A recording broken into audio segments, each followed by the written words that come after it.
పరిశుద్ధ గ్రంథముల నుండి జకర్యా గ్రంథం 9వ అధ్యాయం 9వ వచనం. సియోను నివాసులారా బహుగా సంతోషించుడి, యెరూషలేము నివాసులారా ఉల్లాసముగా ఉండుడి.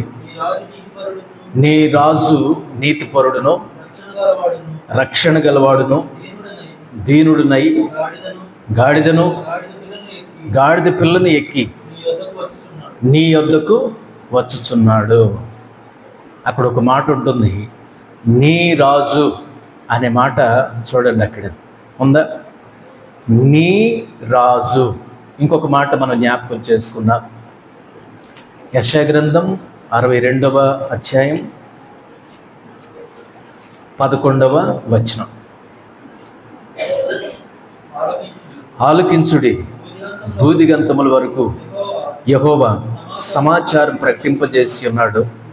ఇదిగో రక్షణ నీ యొద్దకు వచ్చుచున్నది, ఇదిగో ఆయన ఇచ్చు బహుమానము ఆయన యొద్దనే ఉన్నది, ఆయన ఇచ్చు జీతము ఆయన తీసుకొని వచ్చుచున్నాడని సియోను కుమార్తెకు తెలియజేయుడి. మత్తయి సువార్త 21వ అధ్యాయం 5వ వచనాన్ని చదువుకుందాం. ఇదిగో 21:5, ఇదిగో నీ రాజు సాత్వికుడై గాడిదను భారవాహక పశువు పిల్ల అయిన చిన్న గాడిదను ఎక్కి నీ యొద్దకు వచ్చుచున్నాడని సియోను కుమారితో చెప్పుడి అనున్నది.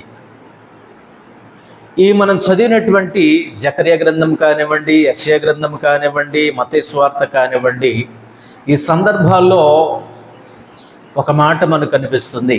జకర్యా గారు అంటారు, నీ రాజు అని అంటాడు. అదే విషయాన్ని మత్తయ్య గారు జ్ఞాపకం చేస్తూ అంటాడు, ఇదిగో నీ రాజు అని అంటాడు. ఈ మాటలు మనం చెప్పుకుంటున్నప్పుడు, ఈ మాటలు మనం చదువుతున్నప్పుడు ఇంకొక మాట మనకు గుర్తొస్తుంది. మత్తయి సువార్త 2వ అధ్యాయం 2వ వచనంలో హేరోదు ఒక మాట అంటాడు, యూదుల రాజుగా పుట్టినవాడు ఎక్కడ? ఇప్పుడు నేను చెప్పదలుచుకున్న విషయం ఏంటంటే, మత్తయి 2:2 ఏముంది? యూదుల రాజుగా పుట్టినవాడు ఎక్కడ? ఇక్కడ అర్థం చేసుకోండి, ప్రభు అయినటువంటి యేసుక్రీస్తు వారు పుట్టుకతోనే ఆయన ఎవరు? రాజు. ప్రభు అయినటువంటి యేసుక్రీస్తు వారు ఆయన పుట్టుకతోనే రాజు, యూదుల రాజుగా పుట్టాడు. ఆయన రాజవంశీకుడు, రాజులకు రాజు, ప్రభువులకు ప్రభు అయినటువంటి దేవుడు ఆయన రాజు అనే విషయాన్ని మనం జ్ఞాపకం చేసుకోవాలి. ఎవరు రాజు? నీ రాజు అనే మాట అక్కడ రాయబడి ఉంటుంది, నీ రాజు. మత్తయ్య గారు ఈ 21వ అధ్యాయంలో చాలా విలువైనటువంటి విషయాలు మనకు నేర్పిస్తున్నాడు. రాజు అని మొదలుపెట్టి చాలా విషయాలు వివరంగా ఆయన చెప్పుకుంటూ వచ్చాడు. ఇక్కడ మనం నేర్చుకోవలసిన విషయం ఏంటంటే, జకర్యా గారు కూడా రాజు అని సంబోధించాడు. యెషయా గారు కూడా దాదాపు ఆ సందర్భాన్ని జ్ఞాపకం చేశాడు. మత్తయ్య గారు కూడా వాళ్ళు చెప్పిన దాన్ని ఇంకా బలపరుస్తున్నాడు, నీ రాజు అని. ఆయన రాజు. హేరోదు కూడా ఏం జ్ఞాపకం చేసుకున్నాడు? ఆయన ఎవరని గుర్తుపెట్టాడు? ఆయన యూదులకు రాజు, యూదుల రాజుగా పుట్టినవాడు ఎక్కడ? ఆయన సామాన్యమైనటువంటి మనిషి కాదండి, ఆయన సామాన్యమైనటువంటి మనిషి కాదు. ఆయన రాజు. ఆయన ఎవరు? రాజు. ఈ మట్టల ఆదివారం రోజున మనం నేర్చుకునే పాఠం ఏంటంటే, ఈ సందర్భంలో ఆయన నీ రాజు అయి ఉండాలి. ఆయన రాజు. ఈ రాజు ఎలాంటి వాడో, ఈ రాజు ఎలాంటి మనస్తత్వం కలిగిన వాడో, ఈ రాజు ఎలాంటి రాజు మత్తయ్య గారు ఈ 21వ అధ్యాయంలో చాలా వివరంగా ఆయన చెప్పాడు. నీ రాజు ఎవరో తెలుసా? నువ్వు సేవించే నీ రాజు ఎలాంటి వాడో తెలుసా? నువ్వు ఆరాధించే నీ రాజు ఎలాంటి వాడో తెలుసా? అప్పుడు యెరూషలేము తెలుసుకోవాలి ఈ రాజు గురించి. ఇప్పుడు మనము కూడా ఈ రాజు గురించి మనం తెలుసుకోవలసినటువంటి వారమై ఉన్నాం. ఈ రాజు ఏం చేస్తున్నాడు 21వ అధ్యాయంలో? ఈ రాజు ఎలాంటి వాడు, ఏం చేస్తున్నాడు, ఏం చేయబోతున్నాడు అనేటటువంటి విషయాలు వివరంగా ఉన్నాయి 21వ అధ్యాయంలో. వాటిని ఒక్కొక్కటిగా మనం ఈ ఉదయకాల సమయంలో ధ్యానం చేసుకుందాం. రండి, మన రాజు ఎలాంటి వాడో మనం నేర్చుకుందాం, తెలుసుకుందాం. 21వ అధ్యాయం 2-3 వచనాలు. 21వ అధ్యాయం 2-3 వచనాలు. మీ ఎదుటనున్న గ్రామమునకు వెళ్ళుడి, వెళ్ళగానే కట్టబడి ఉన్న ఒక గాడిదయు దానితోనున్న ఒక గాడిద పిల్లయు మీకు కనబడును. వాటిని విప్పి నా యొద్దకు తోలుకొని రండి. ఎవడైనను మీతో ఏమైనను అని ఎడల అవి ప్రభువునకు కావలసి ఉన్నవని చెప్పవలెను. వెంటనే అతడు వాటిని తోలిపెట్టునని చెప్పి వారిని పంపెను. నీ రాజు ఎలాంటి వాడో తెలుసా? మన రాజు ఎలాంటి వాడో తెలుసా? ఎవరైనా తెలుసుకోవలసిన విషయం ఏంటో తెలుసా? దేవుని ప్రజలు కానివ్వండి, ప్రపంచం కానివ్వండి, ఆనాడు ఉన్నటువంటి ఇశ్రాయేలీయులు కానివ్వండి, యెరూషలేము నివాసులు కానివ్వండి, తెలుసుకోవలసినటువంటి విషయం ఏమిటంటే ఈ రాజు గురించి తెలుసుకోవలసిన విషయం ఏంటంటే, మొదటి విషయం నేను జ్ఞాపకం చేస్తున్నాను. జ్ఞానము కలిగిన రాజు అయినా. ఏ రాజు అయినా? జ్ఞానము కలిగిన రాజు. మొట్టమొదటిగా ఆయన జ్ఞానవంతుడు. ఎందుకు ఆ మాట అనాల్సి వస్తుందంటే, మీ ఎదుటనున్న గ్రామమునకు వెళ్ళుడి, వెళ్ళగానే కట్టబడిన ఒక గాడిద ఉందని అక్కడున్న దాని గురించి ఇక్కడున్న ఈయన చెప్తున్నాడు. ఈయన మీ ఎదుటనున్న గ్రామానికి వెళ్ళండి, అక్కడ ఏం కనిపిస్తుంది మీకు? వెళ్ళగానే కట్టబడిన ఒక గాడిద ఉంటుంది. కట్టబడిన ఒక గాడిదయు దానితోనున్న ఒక గాడిద పిల్లయు మీకు కనపడుతుంది. అది ఏ ఊళ్ళో ఉందో బాగా వినండి. అది ఏ ఊళ్ళో ఉందో, ఏ ఇంట్లో కట్టబడిందో, అది ఆ వదిలిపెట్టబడి ఉందా, కట్టబడి ఉందా, దాంతో పిల్ల ఉందా, పిల్ల లేదా, అది ఎవరింట్లో ఉంది, ఎక్కడుంది అనేది ఇక్కడున్నటువంటి దేవుడు అక్కడ ఏమి జరుగుతుందో, అక్కడ ఏముందో ఆయన ఏం చెప్తున్నాడు? ఆయన భవిష్యత్తు కూడా ఆయన చెప్తున్నాడు. దీని అర్థం ఏంటంటే, అందుకనే నేను రాసుకున్నాను, ఈయన జ్ఞానము కలిగిన రాజు, భవిష్యత్ జ్ఞానము కలిగినటువంటి రాజు. భవిష్యత్ జ్ఞానం అనే కాదు, ఎప్పటికైనా ఆయన జ్ఞానవంతుడే. సామెతల గ్రంథంలో మనం చూస్తే జ్ఞానమును గురించినటువంటి అనేకమైన వచనాలు అక్కడ మనం చూడవచ్చు. అందుకనే ఈ రాజు మామూలు రాజు కాదండి. ఈ రాజు, నీ రాజు, మన రాజు మామూలు రాజు కాదు. ఆయన ఎలాంటి వాడు? జ్ఞానము కలిగిన రాజు. ఓ శిష్యులారా, ఒక గ్రామానికి వెళ్ళండి, అదిగో అక్కడ ఒక గ్రామం ఉంది, అక్కడికి వెళ్ళండి. వెళ్ళగానే మీకేం కనిపిస్తుంది? కట్టబడిన ఒక గాడిద కనిపిస్తుంది. దానితో పాటు ఏముంటుంది? మళ్ళీ గాడిద పిల్ల కూడా ఉంటుంది. తర్వాత కనబడును, వాటిని విప్పి నా యొద్దకు తోలుకొని రండి. ఎవడైనను మీతో ఏమైనా అనిడి ఎడల అవి ప్రభువునకు కావలసి ఉన్నవని చెప్పవలెను. వెంటనే అతడు వాటిని తోలిపెట్టునని చెప్పి వారిని పంపెను. అక్కడ జంతువుల గురించి తెలుసు, గాడిదల గురించి తెలుసు. అక్కడ ఎవరైనా ఏమైనా అడిగితే మీరు ఈ విధంగా సమాధానం చెప్పండి. అప్పుడు ఆయన ఏం చేస్తాడంటే, వెంటనే అతడు వాటిని తోలిపెట్టును. అంటే మనిషి యొక్క మనస్సును ఎరిగిన దేవుడు, మనిషి యొక్క మనస్సును ఎరిగినటువంటి దేవుడు మనుషుల గురించి ఎరుగును, ఆయన జంతువుల గురించి కూడా ఆయన ఎరుగును. కొన్నిసార్లు మనకి ఎక్కడ ఉంది ఎక్కడే కనిపించదు, మన పక్కన ఉన్నదే కనిపించదు, మన వెనుకున్నదే కనిపించదు, మన ముందున్నదే కనిపించదు. ఏమండి, మనం జ్ఞానహీనులము. ఇక్కడ ఈ సందర్భంలో మనం నేర్చుకునే విషయం ఏంటంటే, మన రాజు జ్ఞానము కలిగిన రాజు అండి. ఆయన అయ్యో పొరపాటున చెప్పేసేనే అనే దేవుడు కాదు ఆయన, అరే నోరు జారేనే అనే దేవుడు కాదు ఆయన. జ్ఞానము చొప్పున ఆయన ఎలాంటి వాడంటే, జ్ఞానము చొప్పున మాట్లాడేటటువంటి రాజు. ఆయన ఎవరికి చెప్పనవసరం లేదు, ప్రభువా పలానా చోట ఇది ఉంది, పలానా చోట ఇది ఉంది, పలానా వాళ్ళు అక్కడ అలా మాట్లాడుతున్నారు, పలానా వాళ్ళు ఇక్కడ ఇలా మాట్లాడుతున్నారు అని ఆయనకి ఎవ్వరూ చెప్పనవసరం లేదు. ఎందుకోసమని? ఆయన జ్ఞానము కలిగిన రాజు. ఆయన యొక్క దృష్టికి కనబడినటువంటి సృష్టము ఏది కూడా లేదు. ఇప్పుడు నీ మనసులో ఏముందో ఆయనకు తెలుసు, నా మనసులో ఏముందో ఆయనకు తెలుసు. అక్కడ గ్రామం గురించి మాట్లాడుతున్నాడు దేవుడు, ఒక ఇంటి గురించి మాట్లాడుతున్నాడు దేవుడు, కట్టబడిన గాడిద గురించి మాట్లాడుతున్నాడు దేవుడు, దానితో పాటు ఒక గాడిద పిల్ల ఉంటుందని మాట్లాడుతున్నాడు దేవుడు. ఎవరైనా మీతో ఏమైనా అంటే ఇది ప్రభువు నాకు కావలసినదని చెప్పండి అని పంపించాడు. అప్పుడు తర్వాత ఏమన్నాడంటే ఆ వ్యక్తి మారు మాట్లాడకుండా వాటిని తోలి పెడతాడు ఆయన అని చెప్తున్నాడు. ఏమండి, జరిగేది ఆయనకు తెలుసు, జరిగింది తెలుసు, జరుగుతున్నది తెలుసు, జరగబోయేది కూడా ఆయనకు తెలుసు. అందుకనే ఈ రాజు ఎలాంటి వాడు? జ్ఞానము కలిగిన రాజు అండి. మనం దేవునికి జ్ఞాపకం చేయని అవసరం లేదు, దేవుడికి ఏం మతిమరుపు ఉండదు. ఆయన ఒక జ్ఞాని. మనం అంటాం కొన్నిసార్లు, అయ్యా నీకు వయసు పెరుగుతున్నా కొద్దిగా ఏం పెరుగుతుంది? మతిమరుపు పెరుగుతుంది. ఒకటి అనబోయి ఒకటి అంటావు, ఒకటి ఇవ్వబోయి ఇంకోటి ఇస్తావు. నీ వయసు పెరుగుతున్నా కొద్దిగా నీ జ్ఞాపక శక్తి ఏమవుతుంది? తగ్గి. దేవునికి అట్లాంటి ప్రాబ్లమ్స్ ఏమి లేవు, దేవునికి అట్లాంటి సమస్యలు ఏమీ లేవు. అందుకే ఈ మట్టలాది వారం రోజున మనం నేర్చుకోవలసిన విషయం ఏంటంటే, ఈ మట్టలాది వారం రోజున మన రాజు గురించి, మన రాజు గురించి, నీ రాజు గురించి, నా రాజు గురించి మనం తెలుసుకోవలసినటువంటి విషయం ఏమిటంటే, నీ రాజు ఎలాంటి వాడు? జ్ఞానము కలిగిన రాజు.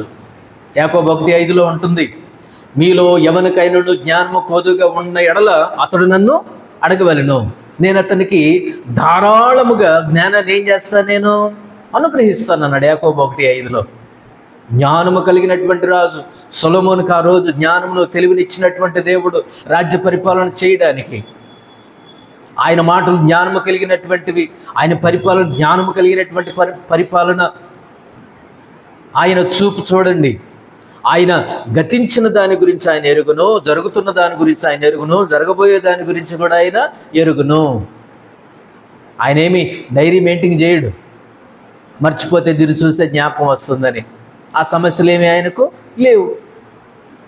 దేవుని బిడ్డలారా, మన రాజు ఎవరంటే ఈ మట్టలాది వారం రోజు మనం నేర్చుకునేటటువంటి మాట జ్ఞానము కలిగిన రాజు అనే విషయాన్ని మనం జ్ఞాపకం చేసుకోవలసినటువంటి వారమై ఉన్నాం.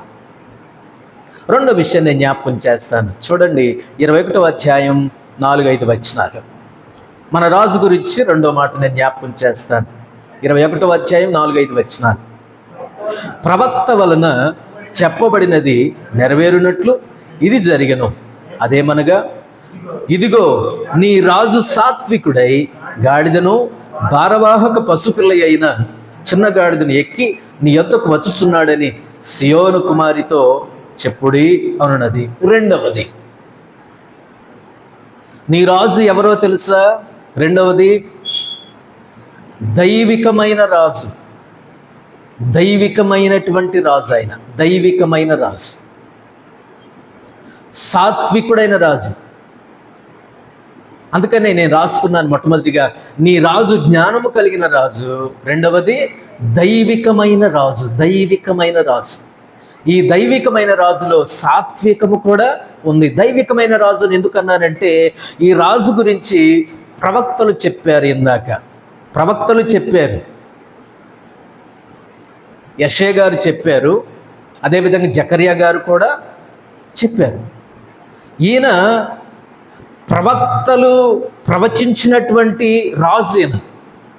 ఈయన గురించి ప్రవక్తలు ప్రవచించారు. ఇదిగో సియోను కుమార్తె ఇలాగ చెప్పుడి. యెషయా గ్రంథంలో మనం చూస్తే సియోను కుమార్తె ఇలాగ చెప్పండి, యెరూషలేము నివాసులతో ఈ మాట చెప్పండి. ఏ మాట చెప్పండి? నీ రాజు రెండవది ఎలాంటి వాడో తెలుసా? దైవికమైనటువంటి రాజు ఆయన. ఈరోజునండి చాలామంది యేసు ప్రభువారి యొక్క దైవత్వాన్ని ప్రశ్నిస్తున్నారు. చాలా ఎక్కువైపోయారు కదా. ఆయన పుట్టుకను గురించి ప్రశ్నించేవాళ్లే, ఆయన బ్రతుకును గురించి ప్రశ్నించేవాళ్లే, ఆయన సిలువను గురించి ప్రశ్నించేవాళ్లే, ఆయన శక్తిని గురించి ప్రశ్నించేవాళ్లే. ఆయన ఎట్లా దేవుడు అవుతాడు, ఆయన ఎట్లా రక్షకుడు అవుతాడు అని ప్రశ్నించేవాళ్లే. అందుకని దేవుడు అన్నాడు, దేవుని యొక్క మాటలు, ప్రవక్తలు చెప్పిన మాటలు నమ్మనటువంటి మందమతులు చాలామంది ఉన్నారు.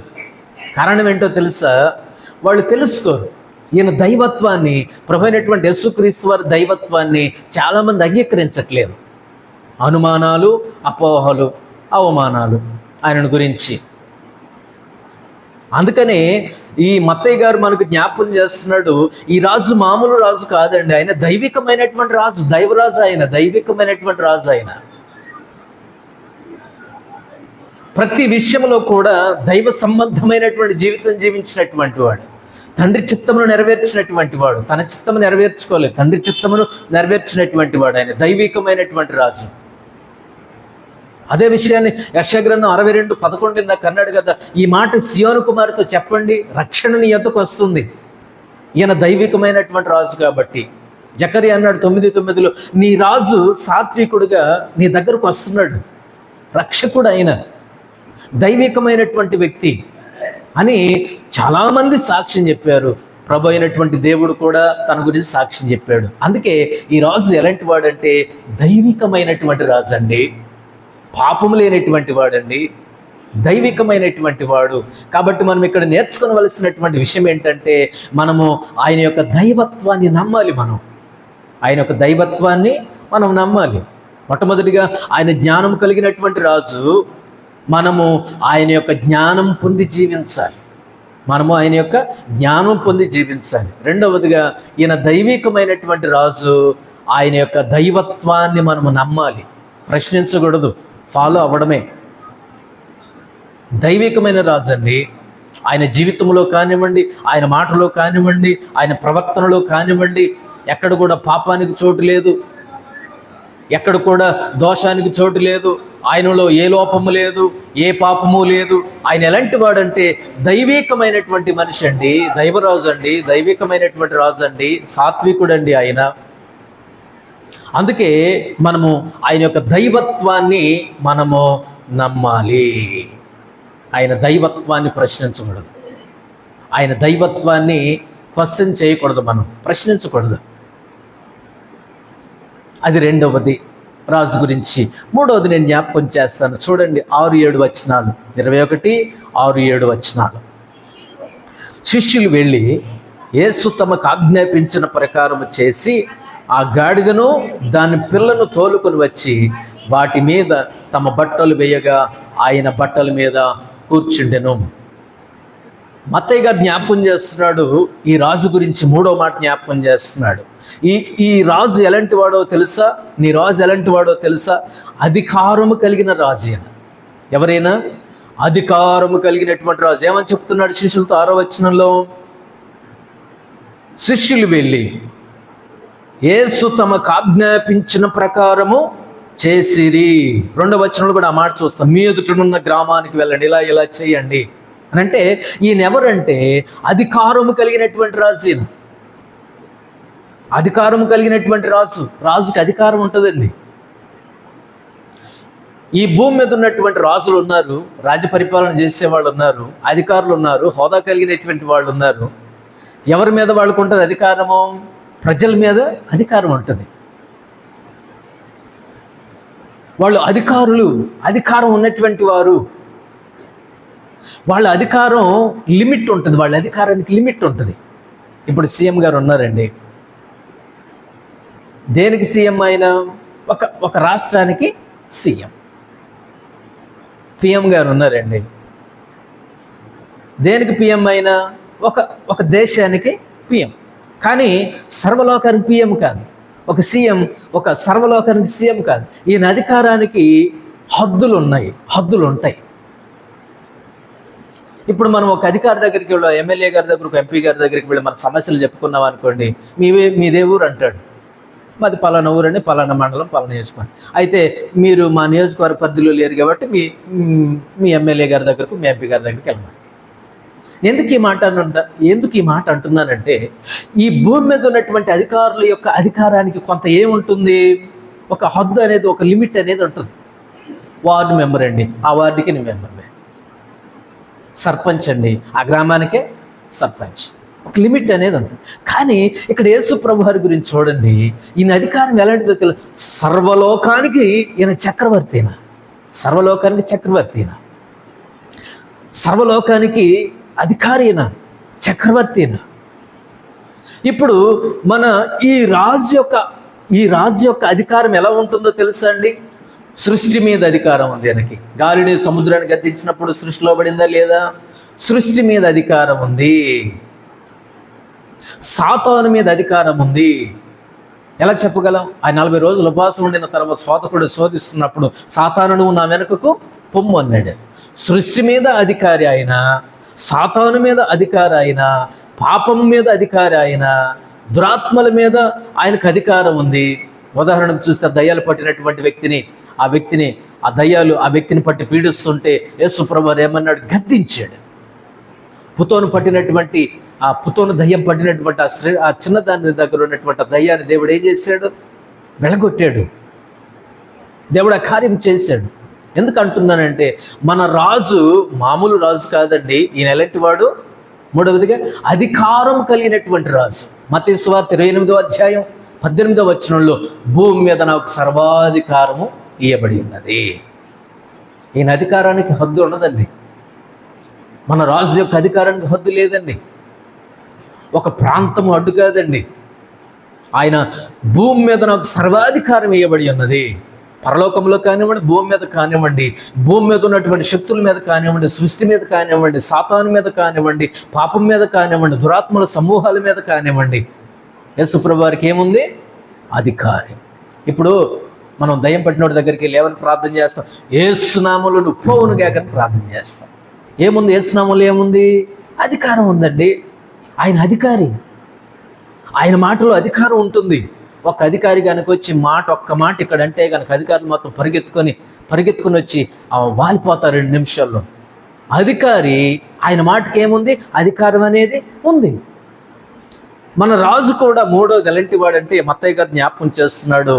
నీ రాజు అధికారం కలిగినటువంటి రాజు. నీ రాజు అధికారం కలిగినటువంటి రాజు. అన్నిటి మీద అధికారం ఉంది ఆయనకి. సృష్టి మీద అధికారం, సాతాను మీద అధికారం, పాపం మీద అధికారం, దురాత్మల సమూహం మీద అధికారం ఉంది ఆయనకి. మార్కు సువార్త 2:10లో పక్షవాయు గలవాన్ని కొంతమంది మోసుకొని వస్తారండి యేసుప్రభు వారి దగ్గరికి. మోసుకొని వచ్చిన తర్వాత యేసుప్రభు వారు అన్నాడు, ఏమన్నాడు? కుమారుడా, నీ పాపములు క్షమించబడి ఉన్నవి అన్న. ఈడెవడరా పాపాలు క్షమించడానికి అని అక్కడ ఉన్నటువంటి అధికారులు అంటున్నారు. ఈయన యాక్షన్ మరీ ఓవర్ యాక్షన్ అయిపోతుంది. నేనే దేవుణ్ణి అంటాడు, పాపాలు క్షమిస్తున్నానంటాడు. ఈయన ఎలాంటి వాడని యేసు ప్రభు వారి మీద మండిపడ్డారు కొంతమంది అధికారులు, అక్కడ ఉన్నటువంటి వారు. అప్పుడు యేసు ప్రభు అంటాడు, పాపములు క్షమించుటకు మనుష్య కుమారునికి ఏముంది? అధికారం ఉంది. నీ పరిపెత్తుకుని నువ్వు నడవమని చెప్పడం సులభమా? నీ పాపములు క్షమించబడి ఉన్నావని చెప్పడం సులభమా? స్వస్థపరచడానికి, బాగు చేయడానికి ఆయనకు అధికారం ఉంది. పాపములు క్షమించడానికి కూడా ఆయనకు అధికారం ఉంది. ఎందుకోసం అంటే ఆయన పరిశుద్ధుడు, అధికారం కలిగినటువంటి రాజు. ఇప్పుడు సృష్టిని ఆయన గద్దించినప్పుడు, యేసు ప్రభు నువ్వు దేవుడు అయితే దేవుడు అయినా కానీ ఒక గంట పెను తుఫాను సృష్టిస్తాము, 1 గంట తర్వాత ఆగుతామని అన్నదా సృష్టి? అలలు ఒక సమయాన్ని అడిగాయా? అడగల. వెంటనే గాలి సముద్రం ఆగిపోయింది. గిరాసేనలు దయ్యాలు పడినటువంటి వ్యక్తిని ఆ దయ్యాలను గద్దించినప్పుడు ఏమైనా అడ్డు చెప్పాయా? ఇప్పుడు కాదు రేపు పొద్దున పోతామని చెప్పాయా? కాదు. వెంటనే ఆయన శక్తి పనిచేస్తుంది. ఇప్పుడు ఒక విషయం ఏంటంటే, ఒక అధికారి యొక్క మాట, అధికారి యొక్క అధికారం ప్రాసెస్లో రావడానికి కొన్ని రోజులు పట్టుద్ది. ఆయన సంతకం చేశాడు, అధికారి సంతకం చేశాడు, కానీ అది అమల్లోకి రావడానికి కొంత సమయం పట్టుద్ది. కానీ యేసు ప్రభువు ఎప్పుడైతే మన అధికారి తన అధికారంతో ఒక మాట ఇచ్చాడో వెంటనే అమలైపోద్ది, అది పాస్ అయిపోద్ది. అందుకే మత్తయ్య గారు అన్నారు, నీ రాజు ఎవరు? అధికారము కలిగినటువంటి రాజు. 4వ సంగతి నేను చెప్తా. 9వ వచనం చూడండి, 21:9. జన సమూహములలో ఆయనకు ముందు వెళ్ళుచుండిన వారును వెనుక వచ్చుచుండిన వారును దావీదు కుమారునికి జయము, ప్రభు పేరట వచ్చువాడు స్తుతింపబడును గాక, సర్వోన్నతమైన స్థలములలో జయము అని కేకలు వేయుచుండిరి. 4వది, నీ రాజు ఎవరో తెలుసా? నువ్వు సేవించే రాజు ఎవరో తెలుసా? నువ్వు పూజించే రాజు ఎవరో తెలుసా? నువ్వు నమ్ముకున్న రాజు ఎవరో తెలుసా? 4వది, రక్షకుడైన రాజేనా?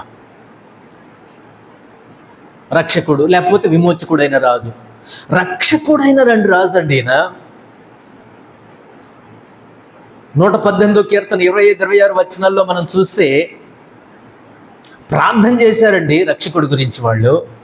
118వ కీర్తన 25-26 వచనాల్లో రక్షకుడి గురించి ప్రార్థించారు, రక్షకుడి గురించి ఎదురు చూశారు, వాళ్ళు నిరీక్షణ కలిగి ఉన్నారు.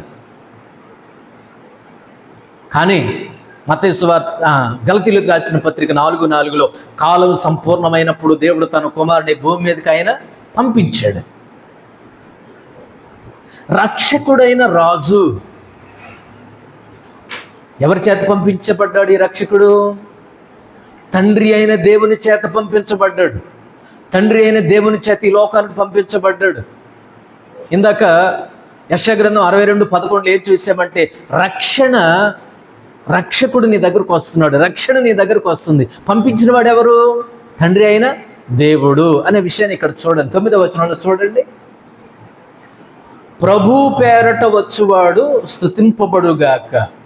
అంటే తండ్రి పేరట వస్తున్నాడు, ప్రభు పేరట వస్తున్నాడు, తండ్రి చేత పంపించబడినటువంటి వాడు, తండ్రి చేత పంపబడిన రక్షకుడు, తండ్రి చేత పంపించబడినటువంటి రక్షణ ఇది. అందుకని వాళ్ళు ఏం చేస్తున్నారు? అక్కడ 9వ వచనంలో ఏం చేస్తున్నారు వాళ్ళు? అందుకే ఆయనకు ముందు వెళ్ళుచుండిన వారును వెనక వచ్చుచుండిన వారును దావీదు కుమారునికి జయము, ప్రభు పేరట వచ్చేవాడు స్తుతింపబడుగా, కానీ సర్వోన్నతమైన స్థలములలో జయము అని కేకలు వేయుచుండిరి. మా రక్షకుడు వచ్చాడు, మాకు రక్షణ ఇచ్చేవాడు వచ్చాడు, ప్రవక్తలు చెప్పినవాడు, ప్రవక్తల చేత ప్రవచింపబడినటువంటి వాడు. ఈయనెవరో తెలుసా? ఈ రాజు రక్షకుడైన రాజు. ఈ రోజుల్లో చాలామంది మేము రక్షకులము అని చెప్పేవాళ్ళు భక్షకులు అయిపోతున్నారు. అధికారులే, అధికారం ఉన్నటువంటి వాళ్ళే, సామాన్యమైనటువంటి మనుషులు ఏం చేస్తున్నారు? వాళ్ళు పిక్కు తింట్లా దేన్ని అడ్డం పెట్టుకొని, అధికారాన్ని అడ్డం పెట్టుకొని, హోదాను అడ్డం పెట్టుకొని, పలుకుబడిని అడ్డం పెట్టుకొని, కుర్జీని అడ్డం పెట్టుకొని, రక్షకులు కాస్త రక్షించే వాళ్ళు అని చెప్పుకునేటటువంటి వాళ్ళు భక్షకులై పోవట్ల. కానీ నీ రాజు అలాంటి వాడు కాదు. నిన్ను విమోచించే రక్షకుడు, నిన్ను రక్షించే రక్షకుడు, నీకు జయమిచ్చే రక్షకుడు, నీకు నిత్యజీవం ఇచ్చేటటువంటి రక్షకుడైనటువంటి రాజు. ఈయన ఎవరిని పంపాడు? ఈయనను ఎవరు పంపించాడు? తండ్రి అయిన దేవుడు ప్రభువు పంపించాడు. ప్రభువు పేరట వచ్చేవాడు. ఈయన ఎవరి పేరట వస్తున్నాడు? యెరూషలేమునకు ప్రభు పేరట వస్తున్నాడు, ప్రభునామాన్ని వస్తున్నాడు, ప్రభు చేత పంపించబడినటువంటి వాడు. కాబట్టి ఆయన రక్షకుడైనటువంటి రాజు. మనం ఏం చేయాలంటే ఆ రక్షకుడైనటువంటి రాజు దగ్గర మనం ఏం చేయవలసినటువంటి వారమై ఉన్నామంటే ఆయనను రక్షకునిగా మన హృదయంలో ఆయనను చేర్చుకోవాలి. ఆనాడు ఈ రక్షణ యెరూషలేములోకి ఎలాగైతే ప్రవేశించాడో ఈ రోజున మన హృదయాల్లో ఈ మట్టలాదివారం రోజున రక్షణ లేనటువంటి వారు ఆ ప్రభు అయినటువంటి రక్షకుడైనటువంటి రాజుని మనం ఎక్కడికి చేర్చుకోవాలి? మన హృదయంలో చేర్చుకోవాలి అంటున్నారా? ఆ రాజుని మన హృదయంలో చేర్చుకోవాలి. ఆ రోజు యెరూషలేములోకి ప్రవేశించాడండి, ఆ రోజు యెరూషలేముకి వచ్చాడండి. ఈ రోజున ఎక్కడికి రావాలి? ఈ రాజు మన హృదయాల్లోనికి రావాలి, మన మనసులోనికి రావాలి, మన తలంపులోనికి రావాలి, మన హృదయ సీమలో ఆయన రాజుగా వెలిగిపోవాలి. అంటే మన హృదయం అనే తలుపు తెరచి ఈ రక్షకుణ్ణి, ఈ విమోచకుణ్ణి మన యొక్క లోపలికి ఆయనను ఆహ్వానించాలి. అందుకే 4వదిగా ఆయన రక్షకుడైనటువంటి రాజు. ఈ రక్షకుడైనటువంటి రాజుని ఆయనను జయోత్సాహముతో, సంతోషముతో, ఆనందముతో మన హృదయ తలుపులు తెరిచి ఆయన మన యొక్క మనసులోనికి, మన హృదయంలోనికి, మన బ్రతుకులోనికి ఆయనను మనం ఆహ్వానించవలసినటువంటి వారమై ఉన్నాం. అది 4వది. 5వ సంగతి నేను జ్ఞాపకం చేస్తాను. 12వ వచనం చూడండి. యేసు దేవాలయంలో ప్రవేశించి క్రయ విక్రయములు చేయవారిని అందరినీ వెళ్ళగొట్టి రోకలు మార్చువారి బల్లలను, గువ్వలమ్ము వారి పీఠములను పడద్రోసి. 4వది. 5వది, నీ రాజు ఎవరో తెలుసా? ఆయన ఎలాంటి వాడో తెలుసా? బలమైన రాజు ఆయన. 5వ సంగతి ఏంటి? ఈ రాజు ఎలాంటి వాడు? బలమైన రాజు. ఏం చేస్తున్నాడు ఈ బలమైన రాజు? 12వ వచనంలో దేవాలయంలో ప్రవేశించి క్రయ విక్రయములు చేయవారిని అందరినీ వెళ్ళగొట్టి రోకలు మార్చువారి బల్లలను గువ్వలమ్ము వారి పీఠములను ఏం చేశాడు ఆయన? పడద్రోశాడు. దేవుడండి రాజు, ఈ బలమైన రాజు చెడుగును పాపమును ఏం చేస్తాడంటే తన బలముతో పడగొడతాడు, తన బలముతో చెదరగొడతాడు, తన బలముతో ఏం చేస్తాడంటే చిన్న భిన్నం చేస్తాడు. అందుకే ఈయన 5వదిగా ఎలాంటి రాజు అంటే బలమైనటువంటి రాజు, బలమైనటువంటి రాజు. ఆయన ఏం చేస్తున్నాడు? యెరూషలేము ఆ దేవాలయంలో ప్రవేశించి అక్కడ ఆరాధన జరగాలి కదా, అక్కడ ప్రార్థనలు జరగాలి కదా, దేవుని నామం మహింపరచబడాలి కదా. కానీ అక్కడ ఏం జరుగుతుంది? అధికారులు ఏం చేశారు? పెద్దలు ఏం చేశారు? మతాధికారులు ఏం చేశారు? ఆ దేవాలయాన్ని కాస్త ఏం చేశారంటే క్రయ విక్రయానికి వాడుకుంటున్నారు, వ్యాపారానికి వాడుకుంటున్నారు. దేవుని మందిరాన్ని వ్యాపారానికి వాడుకుంటున్నారు. అందుకే ఈ బలమైన రాజు ఏం చేశాడంటే ఆ వ్యాపారాన్ని చల్లాచెదురు చేసేసాడు. అక్కడ వ్యాపారం చేసే వాళ్ళని వెళ్ళగొట్టారు, రోకలు మార్చే వాళ్ళని, స్వదేశీ విదేశీ మనీని మార్చేటటువంటి వాళ్ళను దేవుడు ఏం చేశాడంటే వెళ్ళగొట్టారు. వాళ్ళ బల్లలను గువ్వలమ్ము వారి పీఠములను పడద్రోశాడు. పేదోళ్ళు ఉంటారండి, మందిరానికి వచ్చి గొర్రె పిల్లను కొనుక్కోలేనటువంటి వాడు ఉంటాడు. అలాంటి వారు గువ్వలను కొని దేవునికి బలిగా అర్పించేవాడు. దీన్ని వేరే వాళ్ళు కొంత ఏ మనసు ఆలోచించారంటే 2 డబ్బులు సంపాదించుకోవచ్చు, దీన్ని మనం క్యాష్ చేసుకోవచ్చు అని ఏం చేశారంటే ఆ మందిరపు ఆవరణములోనే ఏం చేశారు? గువ్వలమ్మ వాళ్ళు వచ్చేసారు, డబ్బులు మార్చుకునే వాళ్ళు వచ్చేసారు, క్రయ విక్రయాలు చేసేటటువంటి వాళ్ళు వచ్చేసారు. ఆరాధన లేదు, ఎక్కువగా వ్యాపారమే, అల్లరి, అంత అల్లరి అల్లరి అల్లరి. సంత ఎట్లా ఉంటుందండి? మీరు డిసిప్లిన్గా ఉండదండి. గట్టిగా మాట్లాడుదంటానికి ఏముండదు సంతలో. ఎవడిష్టం వాడు, అరిచేవాడు అరుస్తాడు, కరిచేవాడు కరుస్తూ ఉంటాడు, కొరడాతో కొట్టుకునేవాడు కొట్టుకుంటూ తిరుగుతాడు, షాపులు అల్లరి, అంత అల్లరి. ఆరాధన లేదు కానీ అంతా అల్లరే.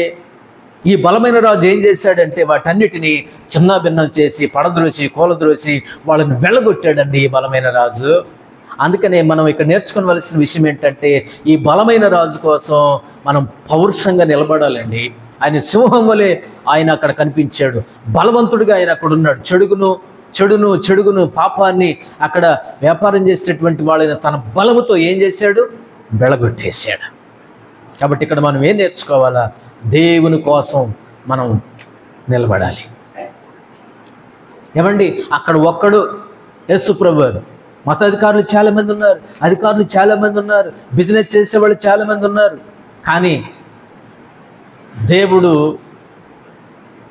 ఒక్కడై దేవుని కోసం, తన తండ్రి కోసం ఆయన పౌరుషంగా బలవంతుడైనటువంటి రాజుగా నిలబడ్డాడు. మరి మనం మన బలమైన రాజు కోసం ఈ భూమి మీద పౌరుషంగా నిలబడాలి కదా, దేవుని కోసం స్థిరంగా నిలబడాలి కదా, దేవుని కోసం మనం బహుబలవంతులుగా నిలబడాలి కదా, పౌరుషంతో నిలబడాలి కదా. ఈ రోజున ఈ మట్లాదివారం రోజున ఈ మట్లన్నీ కట్టగట్టి మన బతుకులో ఉన్నాయి, మనసులో ఉన్నాయి, తలంపుల్లో ఉన్నాయి, హృదయంలో ఉన్నాయి, మాటల్లో ఉన్నాయి, చూపుల్లో ఉన్నాయి. ప్రతి దాన్ని చీపురులా కట్టగట్టి ఊడ్చిపడేయాలి బయటికి. చాలామంది ఈ రోజున మట్టలు చర్చి ముందు కడతారు. అంటే ఈరోజు ఈ మట్టలాదివారాన్ని గుర్తుపట్టడానికి ఈ మట్టలు చర్చిల ముందు కడతారు, మందిరంలో కడతారు. నేనేమంటున్నానంటే దానికంటే మట్టలన్నీ కూడా కట్టగట్టి చీపురులా కట్టగట్టి మనసులో ఉన్నాయి, తలంపుల్లో ఉన్నాయి, మాటల్లో ఉన్నాయి, బ్రతుకుల్లో ఉన్నాయి, ప్రవర్తనలో ఉన్నాయి, చూపుల్లో ఉన్నాయి. వీటన్నిటినీ ఆ కట్టగట్టినటువంటి ఆ చీపురు కట్టతో ఏం చేసుకోవాలా? కొట్టుకో, బూజు కొట్టుకో, ఊడ్చుకో, శుద్ధి చేసుకో, శుభ్రం చేసుకో, లేకపోతే నీ దండగే, మట్లాదివారం దండగే. దాన్ని గనక చీపురుగా కట్టి మన బ్రతుకులో ఉన్నాయి గనక ఊడ్చుకోకపోతే ఉపయోగం ఏమీ లేదు. చీపురుతో పనిలోనే ఎవడండి? చీపురుతో పని లేనివాడు ఎవడు? ఇల్లు ఊడుస్తాం, బూజు కొడతాం, శుభ్రం చేస్తాం, వాకిలు ఊడుస్తాం, సందులు గొంతులు ఊడుస్తాం. ఈ మట్టలన్నీ గట్టి మట్లాదివారం రోజున చీపురులాగా గట్టి, ప్రభా నీకు ఆయాస్కరమైనది ఏముందో, నీకు అయిష్టమైనది ఏముందో, నా తలంపులో ఏముందో, నా చూపులో ఏముందో, నా మాటలో ఏముందో, నా బ్రతుకులో ఏముందో, నా ప్రవర్తనలో ఏముందో, ఏసు రక్తం ఏసు నామములో దీన్ని ఊడ్చిపడేయాలని ఈ రోజున మనకు అగ్నం కట్టుకోవాలి.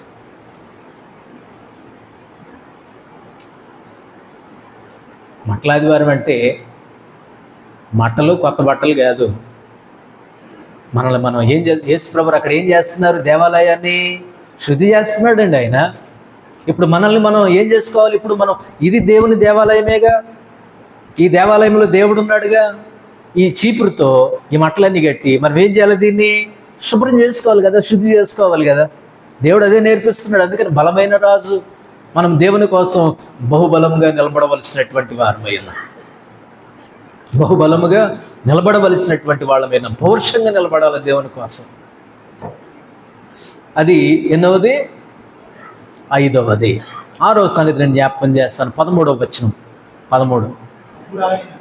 అప్పుడు ఆయన 13వ వచనం, నా మందిరము ప్రార్థనా మందిరం అనబడును అని రాయబడి ఉన్నది, అయితే మీరు దానిని దొంగల గుహగా చేసేడి వారనెనో. 6వ సంగతి, నీ రాజు ఎలాంటి వాడో తెలుసా? 6వది, పాపాన్ని సహించని రాజు ఆయన.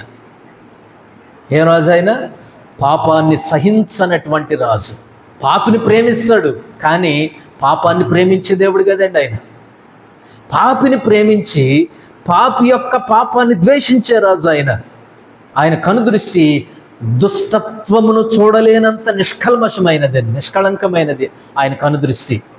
అందుకే నేను రాసుకున్నాను, నీ రాజు, నా రాజు, మన రాజు.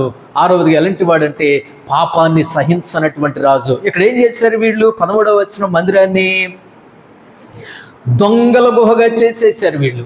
డబ్బు పిచ్చి ఎక్కువైపోయింది, రూపాయి పిచ్చి ఎక్కువైపోయింది. దేవుని అడ్డం పెట్టుకొని, అమ్మ వినాలి, దేవుని అడ్డం పెట్టుకొని, దేవుని మందిరాన్ని అడ్డం పెట్టుకొని, అధికారముని అడ్డం పెట్టుకొని, మందిరాన్ని అడ్డం పెట్టుకొని, బలహీనులను అడ్డం పెట్టుకొని ఏం చేస్తున్నారు వీళ్ళు? దొంగలైపోయారు. వీళ్ళు దొంగలైపోయారు, దోచుకునే వాళ్ళు అయిపోయారు. నెట్ట నిలువున సామాన్యమైనటువంటి మనుషుల్ని, సామాన్యమైనటువంటి ఆరాధకుల్ని నెట్ట నిలువున ఏం చేస్తున్నారు? నిలువు దోపిడీ చేసేస్తున్నారండి వీళ్ళు. ఇది గుహ. ఇక్కడ మందిరం కాస్త ఏమైపోయింది? 13వ వచనంలో గుహగా. ఏం గుహ అది? దొంగల గుహ అయిపోయింది. ఎవరికాళ్ళే దొంగ. దేవుడు అన్నాడు, మీరు నా యొద్ద దొంగిలుచునే ఉన్నారు. విశ్వాసి స్థాయి ఎంతకు వచ్చేసిందంటే దేవుని కూడా దోచుకునేంత స్థాయికి వచ్చేసాడు మనిషి. మనుషులు దోచుకోవటం అయిపోయింది. చివరికి దేవుని దగ్గరకు వచ్చి దేవుని అడ్డం పెట్టుకొని, మందిరాన్ని అడ్డం పెట్టుకొని, అధికారాన్ని అడ్డం పెట్టుకొని, హోదాన్ని అడ్డం పెట్టుకొని, పలుకుబడిని అడ్డం పెట్టుకొని, ఈ 13వ వచనంలో వీళ్ళు ఏం చేస్తున్నారు? నిలువు దోపిడీ అయిపోయి దొంగల గుహగా వీళ్ళు దొంగలైపోయారండి ఆరాధికులు వీళ్ళు. అదే చీపురు కట్ట అన్నానుగా, మొత్తం ఊడ్చేయాలి, దొంగల గుహగా చేసేసారు. అందుకని మన రాజు ఎలాంటి వాడంటే పాపాన్ని సహించని రాజు. అధికారులు ఏం చేస్తున్నారంటే వాటాలు వేసుకుంటున్నారండి వీళ్ళు. డబ్బులు లెక్క పెట్టుకొని నీకింత, నాకింత, అంత, ఇంత అని ఏం చేస్తున్నారు? వాటాలు వేసుకునే బ్యాచ్ ఇక్కడ ఉన్నారండి వీళ్ళు. సామాన్యమైనటువంటి ఆరాధకులను దోచుకుంటున్నారండి, నిలువు దోపిడీ చేస్తున్నారండి వాళ్ళు. దొంగల గుహగా మారిపోయిందండి.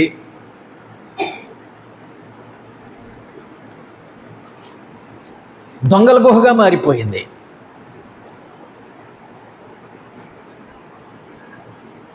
దేవుడు అంటున్నాడు, పాపాన్ని సహించని రాజు ఏమంటున్నాడంటే, నా తండ్రి ఇంటిని మీరు ఎందుకు దొంగల గుహ మార్చేశారు? మీకు డబ్బులు కావాలి, మీకు దోపిడీ జరగాలి, నిలువు దోపిడీ చేస్తారు మీరు. ఏం అధికారం ఇది? ఏమి హోదా ఇది?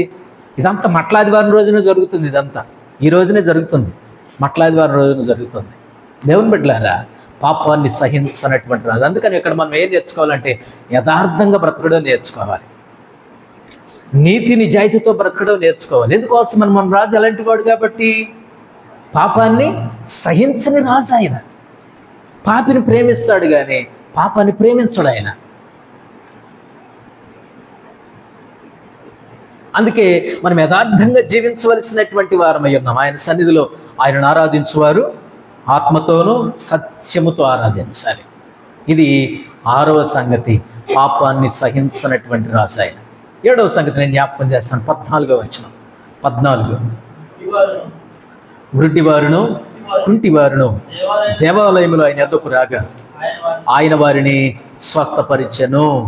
చాలు. నీ రాజు ఎలాంటి వాడు అంటే 7వదిగా దయగలిగిన రాజు. అంటేనా ఏం కలిగిన రాజు? దయ కలిగిన రాజు, లేకపోతే కనికరం కలిగిన రాజు, లేకపోతే కృప కలిగిన రాజు. ఆయన దయ కలిగిన రాజు, కృప కలిగిన రాజు, కనికరం కలిగినటువంటి రాజు అని మనం ఎలా చెప్తున్నాము? ఎందుకు రాజు రాజు అనే మాట మనం అనేక మార్లు మనం చెప్పుకుంటున్నామంటే, జకర్యా గారు నీ రాజు అన్నారు. అదే మాటను మత్తయ్య గారు ఇదిగో నీ రాజు సాత్వికుడై అని అంటున్నాడు. నా రాజుకి ఎన్ని మంచి గుణాలు ఉన్నాయో, నా రాజు ఎంత మంచోడో, ఎంత మంచి గుణాలు కలిగినటువంటి వాడో అనే దాని గురించి మనం మాట్లాడుకుంటున్నాం. ఏమన్నది 14వ వచనంలో?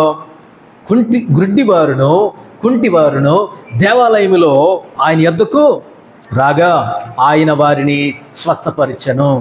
ఎవరి దగ్గరకు వచ్చారు? కుంటివారు గుడ్డివారు యేసుప్రభువు వారి దగ్గరికి వచ్చారండి. ఈ రాజు దగ్గరికి వచ్చారు. అప్పుడు దాకా వీళ్ళు రానిల మతాధికారులు, మత పెద్దలు కుంటివారిని గుడ్డివారిని మందిరంలోనికి రానివ్వలేదండి. ఎందుకు రానివ్వలేదంటే ధర్మశాస్త్రంలో ఇలాంటి వాళ్ళు దేవుని యొక్క మందిరం దగ్గరికి రావడం నిషేధం. ధర్మశాస్త్రంలో పాత నిబంధన కాలంలో కూడా ఏం జరిగిందంటే కుంటివారు, గుడ్డివారు, అంగవైకల్యం కలిగినటువంటి వారు రాజు సముఖానికి రాకూడదు. కానీ దావీదు గారు మాత్రం మెఫీబోషెతును కోరుకున్నాడు, తన దగ్గర ఉంచుకున్నాడు. అది ప్రేమ, కృప. ఇప్పుడు ఇక్కడ చూడండి, మన రాజు 7వదిగా ఎలాంటి వాడంటే దయగలిగిన రాజు, లేకపోతే కృప కలిగినటువంటి రాజు, లేకపోతే కనికరం కలిగినటువంటి రాజు. ఏం చేస్తున్నాడు? గుడ్డివారు కుంటివారు దేవాలయములో ఆయన యొద్దకు రాగా ఆయన వారిని స్వస్థపరిచాడు. కనికరపడ్డాడండి పాపం, దయ చూపించాడండి, కృప చూపించాడండి. వాళ్ళని ఏం చేశాడు? స్వస్థపరిచాడు. వాళ్ళు అంటున్నారు, అయ్యా మేము ఇక్కడికి రాలేకపోయాం, రానివ్వలేదు, మా పరిస్థితి ఇది, రావాలనుకున్నా, ఉండాలనుకున్నా, లోపలికి రావాలనుకున్నా మేము రాలేకపోయాం, రానివ్వలేదు. కానీ ఇప్పుడు ఎప్పుడైతే యేసు ప్రభువారు అక్కడ ఉన్నాడో, ఆ రాజు, కృప కలిగినటువంటి రాజు, దయగలిగినటువంటి రాజు అక్కడ ఉన్నాడో, ప్రజలందరూ గుడ్డివారు కుంటివారు దేవాలయంలో ఆయన దగ్గరికి వచ్చాడు. మళ్ళీ అద్భుతం కదండి ఇది. శాస్త్రులు అడ్డుకున్నారు వీళ్ళని, మతాధికారులు అడ్డుకున్నారు వీళ్ళని, కానీ దేవుడు అడ్డుకోవాలా, అంగీకరించాడు, ఆదరించాడు, దగ్గరికి పిలిచాడు. అలాంటి వాళ్ళని వెళ్ళగొట్టలా, దగ్గరికి పిలిచాడు. ఇక్కడ ఒక విషయం నేర్చుకోవాలి. మతాధికారులు, మత పెద్దలు రాకూడనివి లోపలికి తీసుకొచ్చారు, రావలసిన వాళ్ళని కృపతో, ప్రేమతో, దయతో, కనికరంతో లోపలికి రావలసినటువంటి వాళ్ళని బయట వచ్చేసి, బయట ఉన్న వ్యాపారాన్ని లోపలికి తెచ్చారు, డబ్బు పిచ్చిని లోపలికి తెచ్చారు, వ్యాపారాన్ని లోపలికి తెచ్చారు, బయట ఉన్నటువంటి వారు లోపలికి రానిచ్చారు. కానీ లోపల ఉండవలసినటువంటి దేవుని పిల్లలను ప్రేమతో, కృపతో, దయతో వాళ్ళను లోపలికి రానివ్వక వాళ్ళను బయటే నిరాకరించారు. కానీ యేసుప్రభు ఈ రాజు ఏం చేశాడంటే అలా చేయలే, వాళ్ళందరినీ పిలిచాడు, వీళ్ళందరినీ వెలగొట్టాడు. ఈ రాజు వాళ్ళందరినీ దగ్గర తీసుకున్నాడు, ఆదరించాడు, ప్రేమించాడు, స్వస్థపరిచాడు, బాగు చేశాడు. ఎంత అద్భుతం కదా, ఆశ్చర్యం కదా. అందుకే నీ రాజు దయగలిగిన రాజు. ఇక్కడ మనం నేర్చుకునే పాయింట్ ఏంటంటే, ఈ రోజున నీ యొక్క జీవితంలో నువ్వు ప్రార్థన చేసి నీకు అద్భుతం రాకపోవచ్చు, రాకపోవచ్చు. నీ యొక్క జీవితంలో స్వస్థతలు జరగకపోవచ్చు. కానీ నువ్వేం పొంది జీవించాలి? కృప పొంది జీవించు. కృప. ఆయన ఏం రాజు? ఆయన దయగలిగిన రాజు, కృప కలిగిన రాజు. పౌలు గారితో దేవుడు అన్నాడు, నా కృప నీకు చాలు. స్వస్థత లేకపోయినా, ఆరోగ్యం లేకపోయినా కృప నాకు చాలు, కృప నీకు చాలు అని దేవుడు అన్నాడు. కాబట్టి దేవుని బిడ్డలారా, మనం కృపను పొంది జీవించాలి. నీ జీవితంలో అద్భుతాలు జరగవచ్చు, జరగకపోవచ్చు. నువ్వు అనుకున్నవి జరగవచ్చు, జరగకపోవచ్చు, కానీ ఏం పొంది జీవించు? కృప పొంది జీవించు. ఆయన ఎవరో తెలుసా? కృప కలిగిన రాజు, దయగలిగిన రాజు, కనికరము కలిగినటువంటి రాజు. ఆయన కనికరపడి అనేకులకు మేలే చేశాడు తప్ప ఆయనేమి కీడు చేయలేదు అనే విషయాన్ని మనం జ్ఞాపకం చేసుకునవలసినటువంటి వారమై ఉన్నాం. అది 7వది. ఇంకో పాయింట్కి వెళ్దాం. చూడండి 18-19 వచనాలు. 18-19 వచనాలు. ఉదయమందు పట్టణమునకు మరల వెళుచుండగా ఆయన ఆకలిగొనెను. అప్పుడు త్రోవ పక్కన ఉన్న ఒక అంజూరపు చెట్టును చూచి దాని యొద్దకు రాగా దాని యందు ఆకులు తప్ప మరేమీ కనబడలేదు గనక దానిని చూచి ఇక మీదట ఎన్నటికి నీవు కాపు కాయకుందువుగా కని చెప్పాను. తక్షణమే ఆ అంజూరపు చెట్టు ఎండిపోయెను. నీ రాజు ఎలాంటి వాడో తెలుసా? నీ రాజు తీర్పు తీర్చే రాజు. ఎవరైనా తీర్పు తీర్చే రాజు.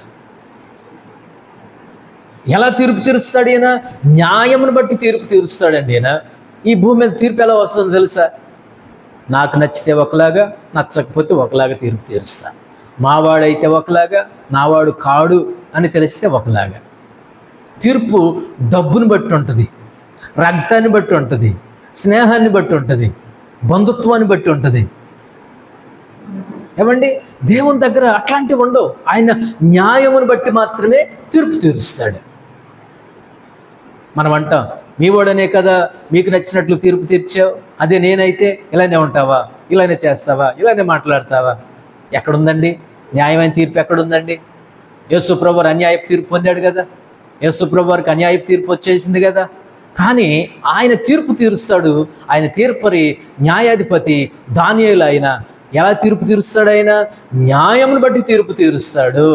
మరి ఇక్కడ చేసినటువంటి న్యాయం ఏంటి? అది కాయలు ఉండాల్సింది, పళ్ళు ఉండాల్సింది, కానీ దాని దగ్గర ఏమి లేవు. ఆ చెట్టు దగ్గర ఫలాలు లేవండి. యేసుప్రభు వారికి ఆకలి వేసింది, దాని దగ్గరికి వెళ్ళి చూశాడు, ఫలాలు లేవు, అక్కడ ఏమి లేదు. దేవుని యొక్క ఆకలి తీర్చేటటువంటి ఫలాలు లేవు. అందుకని దేవుడు దాన్ని ఏం చేశాడు? ఇక్కడ ఈ అంజూరపు చెట్టు ఇశ్రాయేలుకు సాదృశ్యం. ఈ అంజూరపు చెట్టు ఇశ్రాయేలుకు సాదృశ్యం. ఆ ఇశ్రాయేలీయుల దగ్గర, అధికారుల దగ్గర, మతాధికారుల దగ్గర ఏమి లేదు. దేవుని యొక్క ఆకలి తీర్చే ఫలాలు వాళ్ళ దగ్గర లేవు. తన ప్రజల దగ్గర దేవుని ఆకలి తీర్చే ఫలాలు లేవు. ఈ చెట్టు వాళ్ళకి సాదృశ్యంగా ఉంది. ఈ చెట్టు వాళ్ళకి సాదృశ్యంగా ఉంది. దేవుడు ఇప్పుడు తీర్పు తీరుస్తున్నాడు. దేన్ని బట్టి తీర్పు తీరుస్తున్నాడు? న్యాయమును బట్టి తీర్పు తీరుస్తున్నాడు. నీకు ఆయుష్నిచ్చానే, బలమునిచ్చానే, శక్తినిచ్చానే, నా రక్తాన్ని కార్చానే, నా ప్రాణం పెట్టానే, సజీవేగంగా సమర్పించానే, సంగమా రాళ్ళుని ఏరేనే, శుభ్రం చేసేనే, శ్రేష్టమైనటువంటి ద్రాక్షవల్లిని నాటేనే. నేను మంచి ద్రాక్షల కోసం ఎదురు చూడగా, శ్రేష్టమైనటువంటి వాడి గురించి ఎదురు చూడగా ఏం ద్రాక్షలు కాసింది? అది కారు ద్రాక్షలు కాసింది. ఇదేమో ఆకులతో కప్పుకుంది, ఆకలి తీర్చట్లేదు. ద్రాక్ష వల్లేమో దేవుడు శ్రేష్టమైనదిగా నాటితే అదేం కాసింది? చేదు కాసింది. దేవుని ఆకలి ఎక్కడ తీరుతుందండి? ఈ రోజున దేవుని సంఘమై మట్లాద్వారం రోజున దేవుడు మన దగ్గరికి వచ్చి ఆకలి తీర్చుకునేవాడిగానే ఉన్నాడా? ఇదిగో నేను తలుపు నద్దు నిల్చుండి తట్టుచున్నాను, ఎవడైనా నా స్వామిని తలుపు తీసినడలా అతడు నాతో, నేను అతనితో కలిసి ఏం చేస్తాం? మేము భోజనం చేస్తాం కదా. ఈ రోజున ఒకటి మనం నేర్చుకోవాలి. దేవుని యొక్క ఆకలి తీర్చేది నా దగ్గర ఏముంది? ఫలాలు ఏమున్నాయి? అతనికి ఇష్టమైనటువంటి ఫలాలు దేవుడు నా యొక్క భుజించును గాక. మన దగ్గర ఏమున్నాయి? ఒకసారి ఆలోచించవలసినటువంటి వాళ్ళమై ఉన్నాం కదా. దేవుని బిడ్డలారా, ఈ రాజు న్యాయంలో బట్టి తీర్పు తీరుస్తాడు. రేపొద్దున మనకు కూడా ఏం చేస్తాడంటే, ఓ సంఘమా, పలానా సంఘంలో ఇన్నాళ్ళు ఉన్నావు, నువ్వు రక్షించబడి ఇన్ని సంవత్సరాలు అయింది, ఇన్ని వర్తమానాలు విన్నావు, ఇన్ని పాటలు విన్నావు, ఇన్ని హెచ్చరికలు విన్నావు, ఇన్ని గద్దింపులు విన్నావు, ఏది ఫలాలయ్యి? రేపొద్దున యేసుప్రభు రాబోతున్నాడు, రెండోసారి భూమి మీదకి రాబోతున్నాడు. ఆయన రాజు, రానయ్యున్నటువంటి రాజు నీ దగ్గరకు వస్తాడు. నీ దగ్గర ఆకులు చూడడు, నీ దగ్గర సౌందర్యమును చూడడు, నీ దగ్గర ఫలాలు ఉన్నాయో లేవో చూస్తాడు. నీకోసమే ఫలాలు ఫలించాలనే కదా సేవకులను ఇచ్చాను, సువార్థికులను ఇచ్చాను, బోధకులను ఇచ్చాను, కృపావరం కలిగినటువంటి వాళ్ళని ఇచ్చాను, నా రక్తాన్ని తడికట్టి పెంచాను, నా శరీరమును ఎరువుగా చల్లాను. మరి ఫలాలు రేపొద్దున యేసుప్రభు రాబోతున్నాడు. రేపు యేసుప్రభు వారు వచ్చిన తర్వాత మన దగ్గర ఏం చూపెడతాం? ఏమున్నాయి చెప్పండి? జాగ్రత్త. ఈ మట్లాదివారం రోజున దేవుడు తీర్పు తీర్చే రాజు అని మాట్లాడుకుంటున్నాం. దేవుని బిడ్డలారా, యేసు ప్రభు నుంచి లెక్క అడుగుతాడు. నీకు ఇన్ని సంవత్సరాలు ఆయుష్ ఇచ్చాడు, 70, 80, 85, 50, 60 ఎంతో కొంత ఆయుష్ని ఇచ్చాను. ఇన్ని సంవత్సరాలు నీకు భూమి మీద ఆయుష్ని ఇచ్చాను. మరి ఫలాలు అయ్యి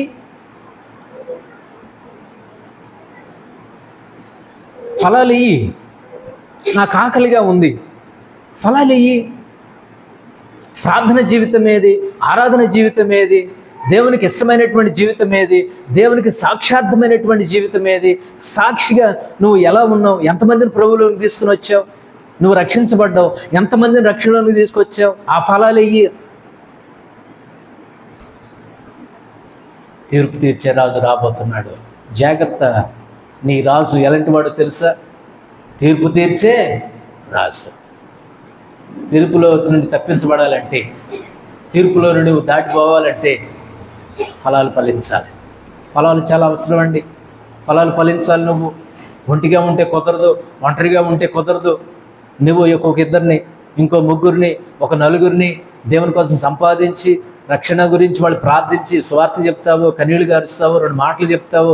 నువ్వు వాక్యం చెప్పడం రాకపోయిన పర్వాలేదు, కొంచెం సాక్ష్యం చెప్పి, నీ యొక్క జీవిత చరిత్ర చెప్పి, సాక్ష్యం చెప్పి, దేవుని యొక్క గొప్పతనాన్ని గురించి మాట్లాడి, కొంతమంది నేను ప్రభు కోసం నువ్వు సాధించకపోతే, సంపాదించుకోకపోతే జాగ్రత్త. అంజూరపు చెట్టుకు పట్టినటువంటి గతే మనకు పడతాయి. అగ్నిగుండానికి వెళ్ళిపోతామేమో. ఆయన తీర్పు తీర్చే రాజు. జాగ్రత్త. చివరి మాట నుంచి ఇంకొక మాట 23వ వచనం చూడండి. 23.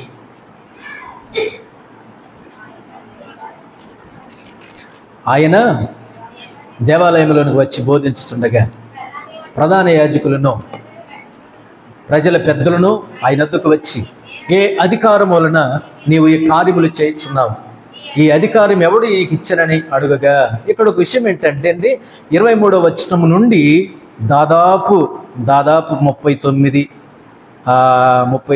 40 వచనాల్లో కొన్ని ఉపమానాలు దేవుడు చెప్పాడండి. ఇక్కడ మన రాజు ఎలాంటి వాడో తెలుసా అండి? ముక్కుసూటిగా మాట్లాడే రాజు అండి. ఈ రాజు ఎలాంటి వాడు? సూటిగా మాట్లాడే రాజు, స్పష్టంగా మాట్లాడే రాజు, సూటిగా మాట్లాడే రాజు, స్పష్టంగా మాట్లాడేటటువంటి రాజు. ఆయన ఎలాంటి వాడైనా కానివ్వండి గాక, ఆయన ఎంత అధికారైనా కానివ్వండి గాక, ఎలాంటి హోదాలో ఉన్నటువంటి వాడైనా కానివ్వండి గాక, ఆయన సూటిగా, స్పష్టంగా, ఖచ్చితంగా మాట్లాడే రాజు అండి ఈయన. కొంతమంది అధికారులు ఉంటారు, మన దగ్గర ఒకలాగా మాట్లాడతాడు, ఎదుటోడి దగ్గర ఒకలాగా మాట్లాడతాడు. మనం లోపల ఉంటే ఒకలాగా మాట్లాడతారు, బయటికి పోగానే మన గురించి ఇంకొకలాగా వాళ్ళు మాట్లాడతారు. ఇదిగో పలానా వ్యక్తి నా దగ్గరకు వచ్చాడు, ఏదో సమస్యలో ఉన్నాడు, ఈ పని చేసి పెట్టండి, అధికారులకు ఫోన్ చేస్తారు. మనం ఉన్నప్పుడు మనం బయటికి పోయిన తర్వాత ఆ ఫైల్ పక్కన పడేయనట్టు. అవునా కదా?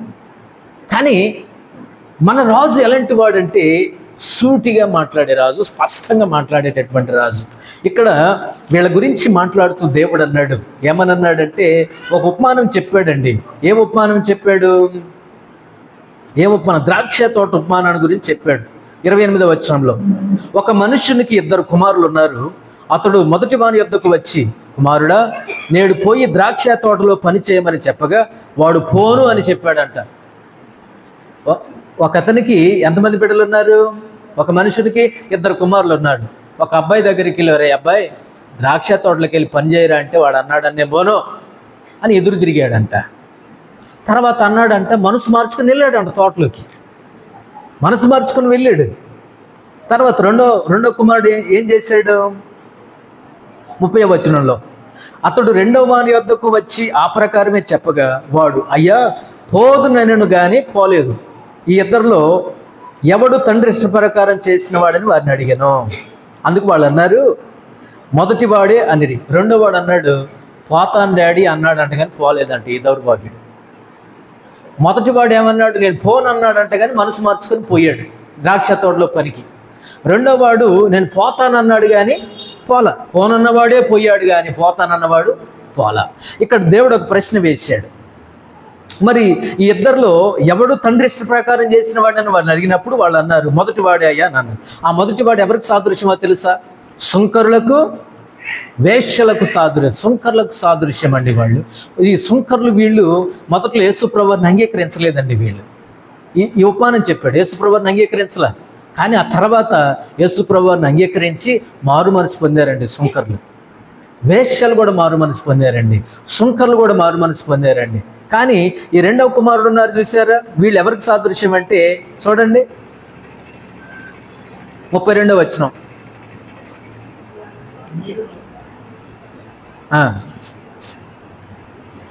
యోహాను నీతి మార్గమును మీ యొద్దకు వచ్చెను, మీరు అతన్ని నమ్మలేదు. అయితే సుంకరులను వేశ్యలను అతన్ని నమ్మిరి, మీరు అది చూచి అతనిని నమ్మునట్లు పశ్చాత్తాపడలేదు మీరు.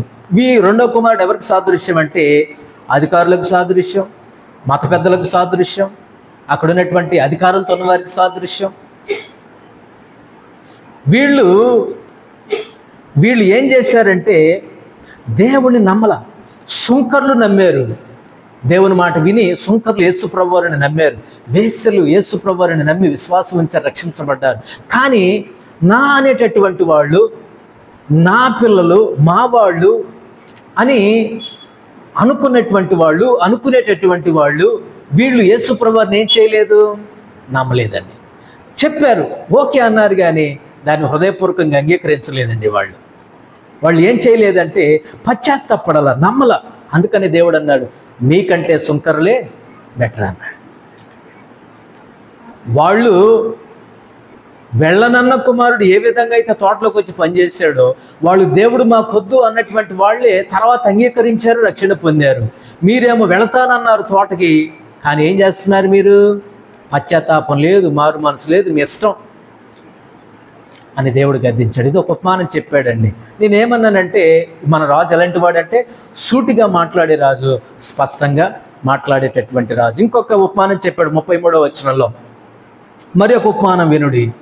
ఇంటి యజమానుడు ఒకడు ఉండెను, అతడు ద్రాక్ష తోట నాటించి దాని చుట్టూ కంచె వేయించి అందులో ద్రాక్షల తొట్టి తొలిపించి గోపురము కట్టించి కాపులకు దాన్ని గుత్తకిచ్చి దేశాంతరము పోయెను.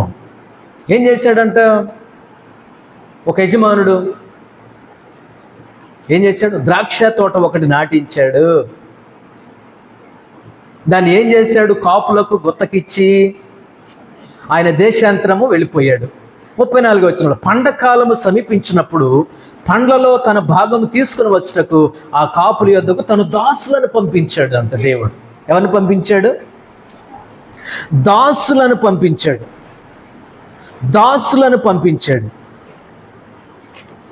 ఇక్కడ యజమానుడు దేవునికి ప్రతినిధి, ద్రాక్ష తోట ఏమో ఇశ్రాయేలీలకు ప్రతినిధి. ఇప్పుడు గుత్తకు తీసుకున్నటువంటి వాళ్ళు ఉన్నారు కదండి, వీళ్ళు కాపులు ఉన్నారు కదా, వీళ్ళు ఎవరంటే యూదుల నాయకులు. వీళ్ళు అర్థమవుతున్నదా? ఇక్కడ ఇంటి యజమాని ఎవరు? దేవునికి ప్రతినిధి. ఈ ఉపమానంలో ద్రాక్ష తోట ఎవరికి సాదృశ్యంగా ఉంది? ఇశ్రాయేలీలకు సాదృశ్యంగా ఉంది. ఈ కాపులు గుత్తకు తీసుకున్నటువంటి వాళ్ళు ఎవరికి సాదృశ్యంగా ఉన్నారు? యూదా నాయకులకు సాదృశ్యంగా వాళ్ళు ఉన్నారు. మరి దాసులు ఉన్నారు కదా, ఈ దాసులు ఎవరికి సాదృశ్యంగా ఉన్నారు? పాత నిబంధన ప్రవక్తలకు సాదృశ్యంగా వీళ్ళు ఉన్నారు. తర్వాత కుమారుడు ఎవరికి సాదృశ్యంగా ఉన్నారు? కుమారుడు యేసు ప్రభు వారికి సాదృశ్యంగా ఉన్నాడు. ఇప్పుడు ఇక్కడ కూడా నేను చెప్పదలుచుకున్న విషయం ఏంటంటే ఫలాల కోసమే దేవుడు వీళ్ళను పంపించాడు. దేనికోసం? తనకు వచ్చే భాగం ఫలాల కోసం వీళ్ళ దగ్గరకు పంపించాడు. కానీ వాళ్ళు ఏం చేశారంటే కుమారుని పట్టుకొని ఏం చేశారు? వాళ్ళు సర్వనాశనం చేసి చంపేశారు వాళ్ళు. ద్రాక్ష తోట వెలుపల, అసలు ఈ ద్రాక్ష తోట ఎవరిది? దేవుడిదే, తండ్రిది అయితే కుమారుడిదే కదా. అసలైనటువంటి ద్రాక్ష తోట వారసుని కూడా వీళ్ళు ఏం చేశారంటే, యోధా నాయకులు, మత పెద్దలు ఆ ద్రాక్ష తోట వెలుపల చంపేశారంట వీళ్ళు. ఇది ఎక్కడ న్యాయం అండి? ఇది ఎక్కడ న్యాయం? ఇవన్నీ చెప్తుంటే వాళ్ళకి భలే ఒళ్ళు మండిపోతుంది. అందుకే మన రాజు ఎవరో తెలుసా అండి? సూటిగా మాట్లాడేవాడు, స్పష్టంగా మాట్లాడి, ఇంత మాట్లాడుతున్నా కానీ వాళ్ళలో ఏమి లేదు, పశ్చాత్తాపం లేదండి, వాళ్ళలో ఏమి లేదు, మారు మనసు లేదండి, ఆయనను అంగీకరించట్లేదండి. మారు మనసు పొంది ఆయనను అంగీకరించి పాప క్షమాపణ పొందడానికి వాళ్ళకి ఇష్టం లేదు. అందుకే దేవుడు ఉపమానాలు చెప్పినా కానీ వాళ్ళు అర్థం చేసుకోలేనటువంటి స్థితిలో వాళ్ళు ఉన్నారు. చివరిగా ఒక మాట చూసి మనం ప్రార్థన చేసుకుంటాం. చూడండి 42వ వచనం. మరియు యేసు వారిని చూచి ఇల్లు కట్టువారు నిషేధించిన రాయి మూలకు తలరాయి ఆయను, ఇది ప్రభువు వలననే కలిగెను, ఇది మన కనులకు ఆశ్చర్యము. చివరి మాట ఇది చూసి మనం ఆరాధన చేస్తాం. చివరి మాట ఏంటంటే, మన రాజు ఎవరో తెలుసా? ముఖ్యమైన మూలరాయి అయిన రాజు. ముఖ్యమైన మూలరాయి అయిన రాజు, ముఖ్యమైన మూలరాయి అయినటువంటి రాజు. ఈ మతాధికారులు, మత పెద్దలు, ఈ యోధుల అధికారులు ఏం చేశారో తెలుసండి? మూలరాయి అయినటువంటి యేసుక్రీస్తు వారిని బయట పెట్టేశారు, నిషేధించరే. ఈ రాయి మనకు వద్దన్నారు, ఈయన మనకు వద్దన్నారు, పక్కన పడేశారు, నిషేధించారు, తృణీకరించారు. ఆయన స్వకీయులు, ఆయన నిందించారు, మనవాడు కాదన్నారు, మనకు సంబంధించిన వాడు కాదన్నారు. ముఖ్యమైన మూలరాయి అయినటువంటి యేసు ప్రభు వారిని ఈ మతాధికారులు, అధికారులు ఏం చేశారు? నిషేధించారండి. ఒప్పుకోలే, ఆయనను ఒప్పుకోలే, ఆయన ఒప్పుకోలే. అయితే యేసు ప్రభు వారు ఏమంటున్నాడు? ఇప్పుడు 42వ వచనంలో ఏమంటున్నాడు ఆయన? మరియు యేసు వారిని చూచి ఇల్లు కట్టువారు నిషేధించిన రాయిని నేను, మీరు నిషేధించిన రాతిని నేను. మీరు నన్ను నిషేధించారు, తృణీకరించారు, నెట్టివేశారు, గెంటి వేశారు. అయినా ఈ రాయి ఏమైందో తెలుసా? మూలకు తలరాయి అయింది. మూలరాయి, తలరాయి. ఇది ఎవరి వల్ల కలిగింది? ప్రభువు వల్ల కలిగింది. ఇప్పుడు ఈ రక్షకుడిని ఎవరు పంపించారు ఇక్కడికి? యేసు రక్షకుడిని ఎవరిని పంపించారు? ప్రభు పంపించాడు. ఇప్పుడు ఈ ఇల్లు కట్టువారు నిషేధించిన రాయి మూలకు తలరాయి అయింది కదా, ఇది ఎవరి వల్ల అయింది? ప్రభువు వల్లనే కలిగింది. ఇక్కడ నేను ఒక మాట జ్ఞాపకం చేయాలి. ఏంటంటే, ప్రధాన యాజకులు, పెద్దలు, మతాధికారులు నిరాకరించిన, నిషేధించిన రాయిని దేవుడు నిరూపించాడు. వాళ్ళేమో నిషేధించారు, తండ్రి అయిన దేవుడు ఏం చేశాడు? నిరూపించాడు ఆయన మంచితనం, గొప్పతనం. అన్ని నామముల కంటే పైనామముగా దేవుడు ఆయనను హెచ్చించాడండి. అధికంగా హెచ్చించాడు. ఎంతో గొప్పగా దేవుడు అధికంగా హెచ్చించి, ఎంతో గొప్పగా ప్రభువైనటువంటి యేసుక్రీస్తు వారిని అన్నిటికంటే, అన్ని నామముల కంటే పైనామముగా ఆయన హెచ్చించి ఒక హోదాలో ఆయనను దేవుడు ఉంచాడు. మరి నువ్వు నిషేధించావుగా, తృణీకరించావుగా, కానీ దేవుడు నిరూపించాడు. దేవుని బిడ్డలారా, ఈ పాయింట్లో మనం నేర్చుకున్న విషయం ఏంటంటే, మన రాజు ముఖ్యమైన మూలరాయి అయినటువంటి రాజు. ఈయన లేకపోతే కట్టడాలు కుదరవు, కట్టింది నిలవదు. మూలరాయి లేకపోతే ఉంటుందా? కట్టడం ఉంటుందా? మూలరాయి లేకపోతే స్థిరంగా ఉంటుందా?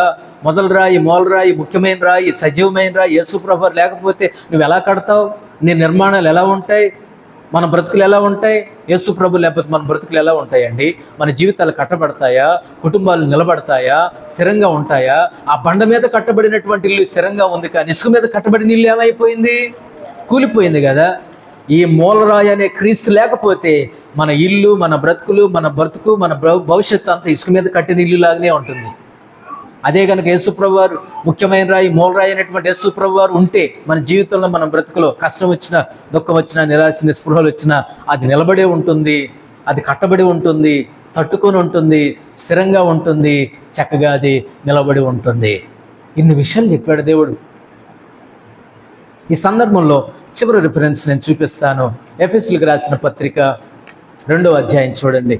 ఎఫెసీయులకు రాసిన పత్రిక 2వ అధ్యాయం. ఎఫెసీయులకు రాసిన పత్రిక 2వ అధ్యాయం 20వ వచనం నుండి చదవండి. క్రీస్తు యేసే ముఖ్యమైన మూలరాయి. ఎవరండి మూలరాయి? ఎవరు? పౌలు గారు ఏమంటున్నాడు ఎఫెసీ సంఘానికి? క్రీస్తు యేసే ముఖ్యమైన మూలరాయి అయి ఉండగా అపోస్తలులను ప్రవక్తలను వేసిన పునాది మీద మీరు కట్టబడుతున్నారు. మనకు ఒక పునాది ఉందా? మన బతుకు ఒక పునాది ఉందా? మన జీవితానికి ఒక పునాది ఉందా? ఏమండి, ఉందా? మన బతుక్కి, మన జీవితానికి, ఈ ఇంటికి ఏముండాలి? పునాది ఉండాలి. ఆ పునాది ఎవరు వేశారు? ఆ పునాది ఎవరు వేశారండి? అపోస్తలులు ప్రవక్తలు వేసిన పునాది అంట ఇది. ఆ పునాది పేరే, ఆ రాయి పేరే, ఆ ముఖ్యమైనటువంటి వ్యక్తి పేరే ప్రభు అయినటువంటి యేసుక్రీస్తు. నువ్వు ఎంత నిర్మాణం అని కట్టుకో, మూలరాయిగా, ముఖ్యమైన రాయిగా, సజీవమైన రాయిగా యేసుప్రభు వారు ఉంటే ఆయన మీద మన జీవితాలు కట్టబడాలి. ఆ పునాది వేసింది ఎవరు? అపోస్తలులు ప్రవక్తలు వేసిన పునాది ఇది. ఈ అపోస్తలులు ప్రవక్తలు వేసిన పునాది మీద మన జీవితాలు కట్టబడాలి. యూదులు, మతాధికారులు, అధికారులు దీన్ని నిరాకరించారు, నిషేధించారు. ఇప్పుడు దాకా కట్టినటువంటి కట్టడాలు, నిర్మాణాలు ఏం లేకుండా కట్టారు వీళ్ళు? అధికారులు మూలరాయి లేకుండా కట్టారు, ముఖ్యమైన వాడు లేకుండా కట్టారు. అవి ఉండవు. అందుకనే క్రైస్తవ సంఘం, దేవుని బిడ్డలు దేని మీద కట్టబడాలి?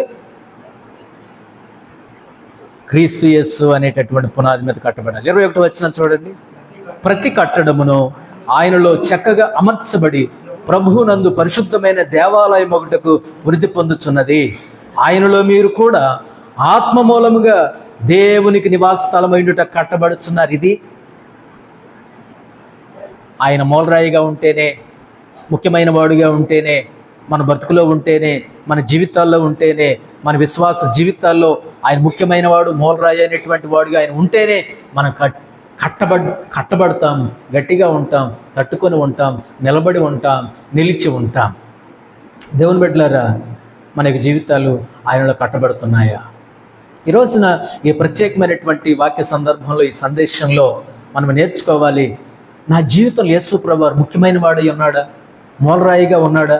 లేకపోతే యూదులు, మతాధికారులు, మత పెద్దలు ఈయన లేకుండా కట్టారంటే ఈయన లేకుండా కడదాం అనుకున్నారు. యెహోవా ఇల్లు కట్టించిన ఎడల కట్టువారి ప్రయాసం వ్యర్థమే. మూలరాయి ఉందా? ముఖ్యమైన వాడు ఉన్నాడా? విమోచకుడు ఉన్నాడా? ఒకటి మనం జ్ఞాపకం చేసుకోవాలి. మన విశ్వాసంలో ఎదగాలనుకుంటున్నాం, కట్టబడాలనుకుంటున్నాం, కానీ మూలరాయి అనేటువంటి క్రీస్తున్నాడా లేడా? లేకపోతే మన విశ్వాస జీవితాలు నిలబడవు, పడిపోతాం, కూలిపోతాం, కృంగిపోతాం, కుమిలిపోతాం. దేవుని బిడ్డలారా, మన రాజు ఎలాంటి వాడు? ముఖ్యమైన మూలరాయి అయినటువంటి రాజు. ఆయన ఉంటేనే మనం నిలబడతాం, ఆయన ఉంటేనే మనం స్థిరంగా ఉంటాం. ఇదండి నీ రాజు సంగతి. ఈయన నీ రాజు అంటే ఇన్ని విషయాలు ఉన్నాయి ఈ 21వ అధ్యాయం మత్తయి సువార్తలో. ఏమండి, ఈ రోజున నీ రాజు, నా రాజు, మన రాజు ఎలాంటి వాడో మనం తెలుసుకున్నాం. మొట్టమొదటిగా ఈ రాజు ఎలాంటి వాడు? జ్ఞానము కలిగిన రాజు. మనం ఏం కలిగి జీవించాలి? ఆయన యొక్క జ్ఞానము పొంది మనము జీవించాలి. రెండవదిగా దైవికమైన రాజు. మనం ఏం చేయాలి? ఆయన యొక్క దైవత్వాన్ని నమ్మి జీవించాలి. దైవికమైన రాజు. మూడవదిగా అధికారం కలిగినటువంటి రాజు. మన రాజు అధికారం కలిగినటువంటి రాజు కాబట్టి ఆ రాజుకు మనం ఏం చేయాలి? విధేయత చూపించాలి. నేను ఒక్కొక్క పాయింట్ చెప్పాను, దానికి మనం ఏం చేయాలో కూడా నేను చెప్పాను. జ్ఞానం కలిగిన రాజు, మనం ఆయన జ్ఞానం పొంది జీవించాలి. ఆయన దైవికమైనటువంటి రాజు, ఆయన దైవత్వాన్ని నమ్మి జీవించాలి. ఆయన అధికారం కలిగినటువంటి రాజు, ఆయనకు మనం ఏం చూపించాలి? విధేయత చూపించాలి. ఆయన రక్షకుడైనటువంటి రాజు, మనం ఆయన ఏం చేయాలి? రక్షకుడుగా, విమోచకుడుగా మన హృదయంలోనికి ఆయనను జయోత్సాహంతో, విజయోత్సాహంతో, సంతోషంతో, ఆనందంతో ఆ రక్షకుడిని మన యొక్క హృదయంలోనికి ఆహ్వానించాలి. ఐదవది, ఆయన ఎలాంటి రాజు అని చెప్పాను? బలమైనటువంటి రాజు. చెడుగును పాపాన్ని ఆయన ఏం చేస్తాడు? తన బలముతో పారద్రోలేటటువంటి రాజు. మనం అక్కడ ఏం నేర్చుకున్నామంటే, దేవుని కోసం దేవునిలాగానే ధైర్యంగా, బలముగా మనము నిలబడాలి. సింహం వలె యేసు ప్రభువు ఆ రోజు నిలబడ్డాడు. మనము కూడా దేవుని కోసం ఈ భూమి మీద సాక్షులుగా నిలబడాలని నేర్చుకున్నాం. ఆ రోజు ఏం నేర్చుకున్నాం? పాపాన్ని సహించని రాజు ఆయన. కాబట్టి మనం ఏ విధంగా జీవించాలి? మనం యథార్థంగా జీవించవలసినటువంటి వారమై ఉన్నాం. ఏడవదిగా దయగలిగిన రాజు, కృప కలిగిన రాజు, కనికరము కలిగిన రాజు. మనం ఏం పొంది జీవించాలి? మనం ఆ రాజు దగ్గర కృపను పొంది జీవించాలి. మనం కృపను పొంది జీవించడం నేర్చుకోవాలి. నీకు స్వస్థత రావచ్చు, రాకపోవచ్చు, దేవుడు చేయొచ్చు, చేయకపోవచ్చు, కానీ నీకు కృప అనేది ముఖ్యం అనే విషయాన్ని జ్ఞాపకం చేసుకోవాలి. 8వదిగా ఏం నేర్చుకున్నాం? తీర్పు తీర్చే రాజు. అవకాశం ఇచ్చాడు, సమయం ఇచ్చాడు, తన రక్తాన్ని ఇచ్చాడు, తనకు శరీరాన్ని సజీవంగా సమర్పించాడు. మనం ఏం ఫలించవలసిన వాళ్ళమై ఉన్నాం? ఫలాలు ఫలించవలసినటువంటి వాళ్ళమై ఉన్నాం. లేకపోతే నరకబడి, శాపానికి గురైపోయి, తీర్పు గురైపోయి, నరకబడి అగ్నిగుండంలో వేయబడతాం. దేవుని కోసం ఫలాలు ఫలించాలి. 9వదిగా ఆయన సూటిగాను బహు స్పష్టంగాను మాట్లాడేటటువంటి రాజు అండి. ఆయన ఎంత తెలివి తక్కువ వాడికైనా అర్థమవుతున్నాయి, కానీ మేము మతాధికారులు, మేము పెద్దలం అన్నటువంటి వారికి దేవుడు అర్థం కావట్లా. దేవుడు చెప్పింది వాళ్లకు ఎక్కట్లా. కొన్నిసార్లు మనకు కూడా అంతే, కానీ ఎంత చెప్పినా ఎక్కదు.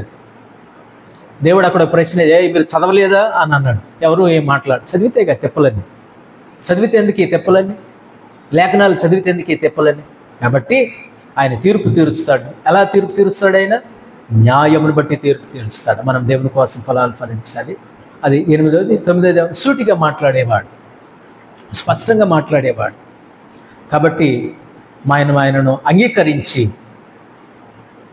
అంగీకరించి మారు మనసు పొంది పశ్చాత్తాపం, నిజమేంటి, మనం ఎలా ఉండాలి, ఎలా ఉండకూడదు, మనం దేని మీద ఏ విధంగా మనకి జీవితాలు ఉన్నాయి అనేది మనం నేర్చుకోవలసినటువంటి వారమైన. చివరిది ఏమన్నాను? ముఖ్యమైన మూలరాయి అనేటువంటి రాజు. మనం అక్కడ నేర్చుకునేది ఏముంది? అపోస్తలులు, ప్రవక్తలు వేసినటువంటి పునాది మీద మనం ఏం చేయబడాలో? కట్టబడాలి. ఆత్మీయ మందిరముగా నిలిచి ఉండే స్థిరమైనటువంటి కట్టడముగా యేసు ప్రభువారి మీద మన యొక్క జీవితాలు కట్టబడితే బండ మీద కట్టబడిన ఇంటిని పోలి మనం ఉంటాం. కాబట్టి దేవుని బిడ్డలారా, ఆయన ముఖ్యమైన వాడు, మన యొక్క జీవితాలు ముఖ్యమైన వాడై ఉండాలి. మూలకు తలరాయి అయి ఉండాలి. అందరూ నిషేధించారు, కానీ దేవుడు నిరూపించాడు. ఆయన నిరూపించబడినటువంటి వాడు గొప్ప దేవుడు, అన్ని నామముల కంటే పైనామము కలిగినటువంటి గొప్ప దేవుడు. కాబట్టి మనకి జీవితాల్లో పరిశీలన చేసుకుందాం. ఈ రాజు నీ రాజేనా? నీ రాజుగా ఉంచుకుంటావా? ఆయన మన రాజు. నీ రాజు ఎలాంటి వాడో, ఎలాంటి ప్రభావం కలిగినటువంటి వాడో మనం మాట్లాడుకున్నాం. కాబట్టి దేవుని బిడ్డలారా, ఆ రాజు మన రాజుగా చేసుకొని ఆయన చిత్తానుసారంగా, ఆయన యొక్క చిత్తాన్ని నెరవేర్చే వాళ్ళముగా, ఆయన ప్రభుత్వానికి లోబడి జీవించేటటువంటి వారముగా, ఆయనను అంగీకరించి ఆయన కోసం సాక్షులుగా జీవించే వారిగా మనం తీర్మానం చేసుకుందాం. ఆ రాజు యొక్క పరిపాలన మనం ఉందాం. ఆయన సామాన్యమైనటువంటి వ్యక్తి కాదు. నీ రాజు, నా రాజు, మనందరి రాజు. కాబట్టి ఆ రాజు యొక్క పాలనలో, అధికారంలో మనం ముందుకు సాగుదాం. అట్టి కృప దేవుడు మనకు సహాయం చేసి నడిపించునుగాక. తన మాటలు దేవుడు దీవించునుగాక. ప్రార్థన చేసుకుందాం.